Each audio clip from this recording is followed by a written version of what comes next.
Kontribusi perayaan Hari Raya Galungan terhadap lonjakan volume sampah di Kabupaten Badung cukup signifikan. Volume sampah pada perayaan kemenangan Dharma melawan Adharma di tengah pandemi COVID-19 naik 30% dibandingkan hari biasa. Kabid Pengelolaan Kebersihan dan Limbah Bahan Berbahaya dan Beracun DLHK Badung, Anak Agung Gede Agung Dalem, saat mengatakan total volume sampah yang diangkut saat Hari Raya Galungan hingga Umanis Galungan mencapai 205 ton. Sampah yang dihasilkan dikelola di TPST Mengwitani sebanyak 15 ton, sedangkan TPST Samtaku ngolah 20 ton sampah.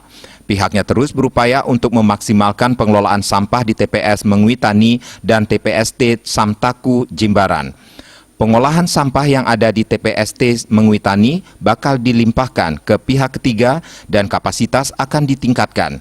Kepala Dinas Lingkungan Hidup dan Kebersihan DLHK Badung, Imade Puja, sebelumnya mengatakan TPST Mengwitani yang kini hanya mampu mengolah sampah berkisar 15 ton per hari akan ditambah menjadi 300 hingga 400 ton per hari.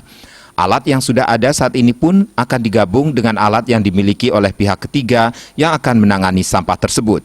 Sistem pengolahan sampah yang akan diterapkan di TPST yang lokasi bersebelahan dengan Terminal Mengwi itu akan mengadopsi sistem pengolahan di TPST Samtaku Jimbaran.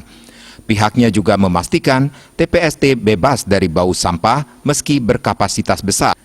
DLHK Badung sudah berkoordinasi dengan PT Remaja yang diajak bekerja sama dalam penanganan sampah dengan menggunakan teknologi Radial Basic Function atau RBF.